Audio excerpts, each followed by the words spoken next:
lawlessness, intimidation, and disorder.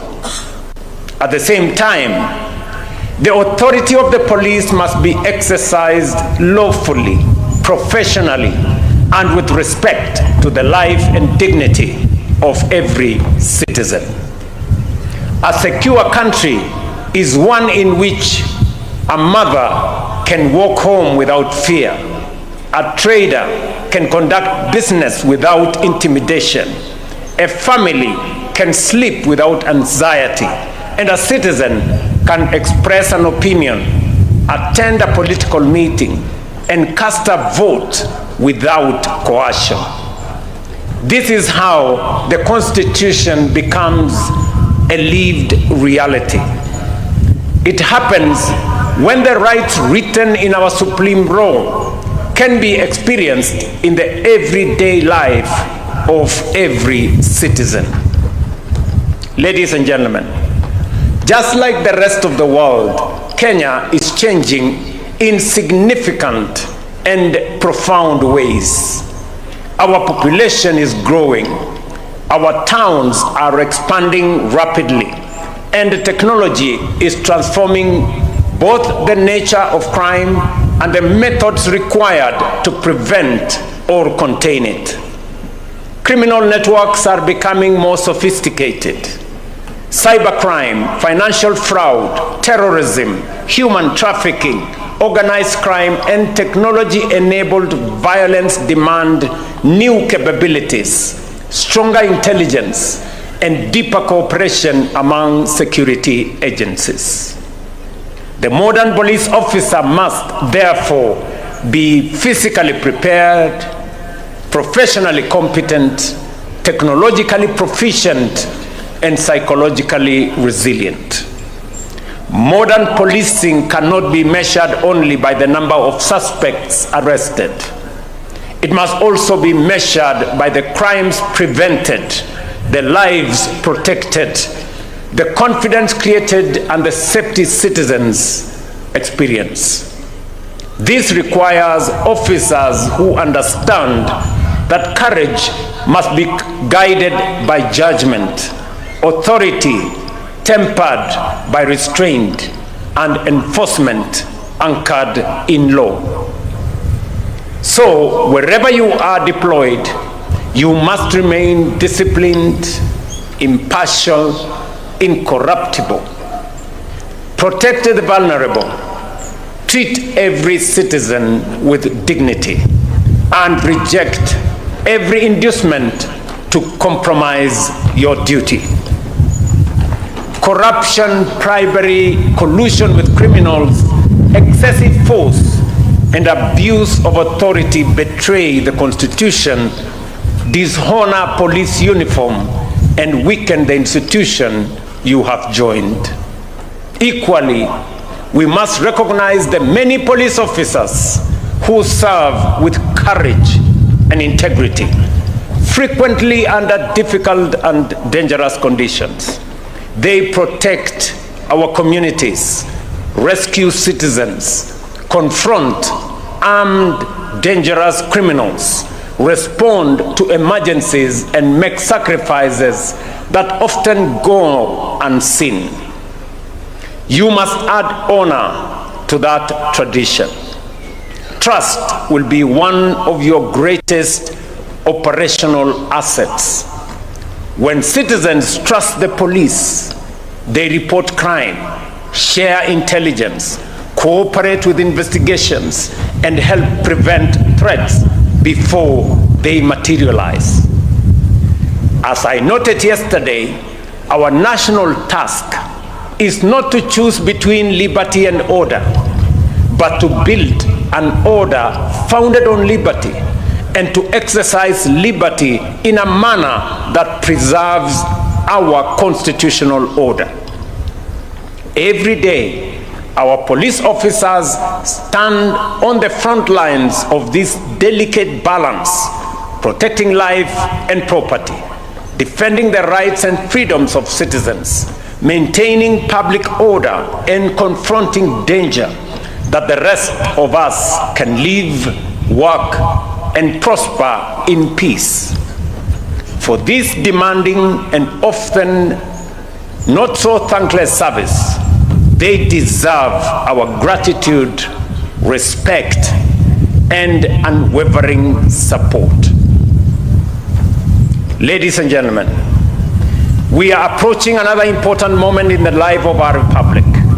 The next general elections will be held on the 10th of August, 2027. Political competition is an essential feature of our democracy. Parties are at liberty to organize.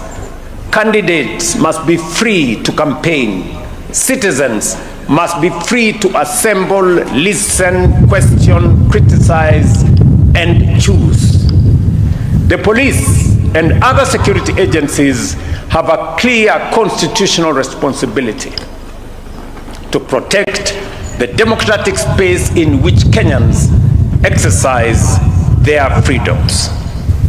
In recent months, we have witnessed growing concern about hired gangs and young people recruited, transported, and paid to disrupt political meetings, intimidate political opponents, and provoke violence. Let me be absolutely clear on this. Politically sponsored violence has no place in our democracy. The National Police Service and all our security agencies should therefore take firm, lawful, and impartial action against anyone who finances, organizes, incites, or perpetrates political violence.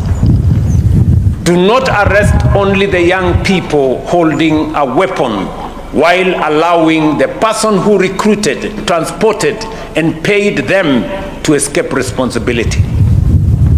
No politician is entitled to a private militia. No candidate has the right to intimidate citizens. No political objective can justify violence. Article 37 of our Constitution protects the right of every person, peacefully and unarmed, to assemble, demonstrate, picket, and present petitions to public authorities. That right must be respected and protected. At the same time, the Constitution does not protect arson, looting, assault, lawlessness, intimidation, or the destruction of public or private property. The responsibility of the police is to distinguish between peaceful democratic participation and criminal conduct.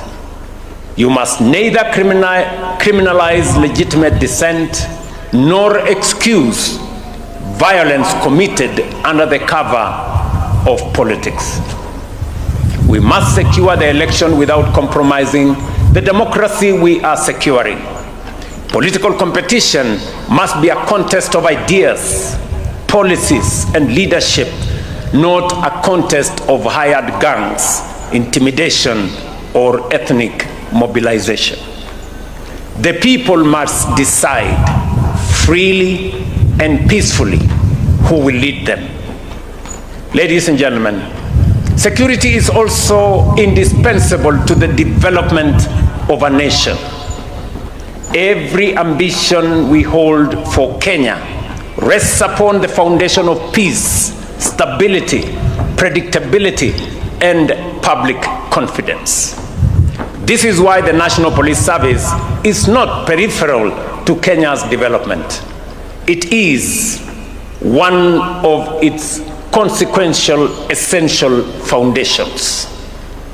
As you are aware, Vision 2030 is approaching its horizon, and Kenyans have begun a national conversation about the Kenya we want to build beyond 2030. Security is first a constitutional right and a condition of human dignity. It is also the foundation upon which development is built. Therefore, when Kenyans ask what kind of Kenya they want beyond 2030, we must also ask what kind of police service Kenya will require. As law enforcement officers, you are not merely guardians of today's peace. You are partners in building Kenya's future. To our distinguished police officers, the government recognizes that performing policing or reforming policing cannot consist only of demanding more from our officers. We must also improve the conditions under which they live, work, and serve. We cannot demand professionalism, integrity, and sacrifice from our police officers while remaining indifferent to their remuneration, housing, healthcare, equipment, career progression, and psychological well-being. That is why we have progressively implemented the recommendations of the Presidential Task Force on Terms and Conditions of Service and the reform of the National Police Service, Kenya Prisons, and the National Youth Service. The three-phase review of police remuneration has now been completed. Entry-level basic pay for police constables has risen from 21,000 at the beginning of the review to 29,000, an increase of 36%. Salaries across other ranks have also been adjusted upwards. We will continue working with the National Police Service Commission and the Salaries and Remuneration Commission to ensure that remuneration remains fair, sustainable, and commensurate with the responsibilities and risks carried by our diligent officers. We are also addressing the long-standing deficit in police accommodation. Under the National Institutional Housing Program, the security sector has now a pipeline of 47,000 housing units across 165 projects. Of these, more than 2,000 units are already complete, over 9,500 are at various stages of construction, and a further 24,000 are under procurement.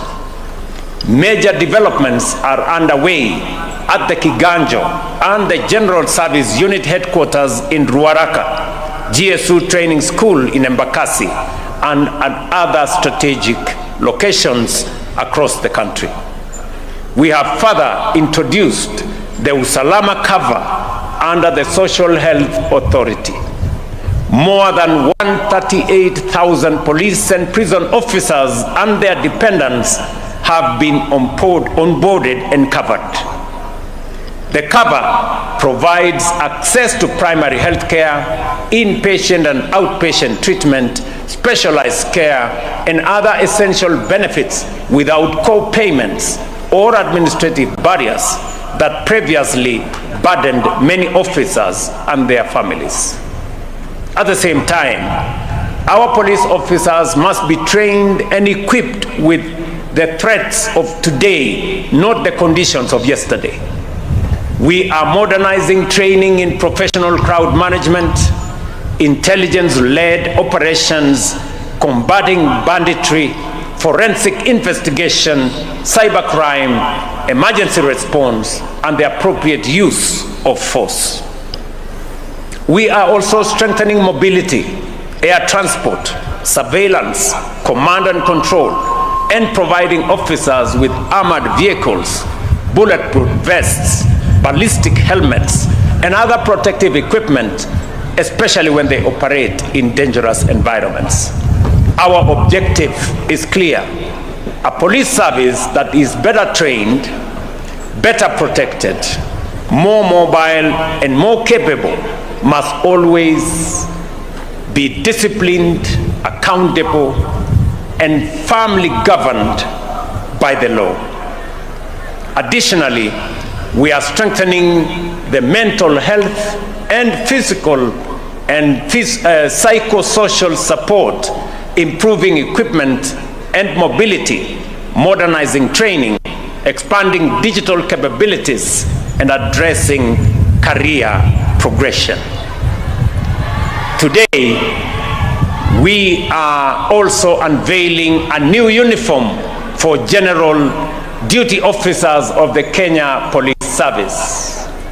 This change follows consultations with police officers and the public in 2023, as well as recommendations for the Presidential Task Force.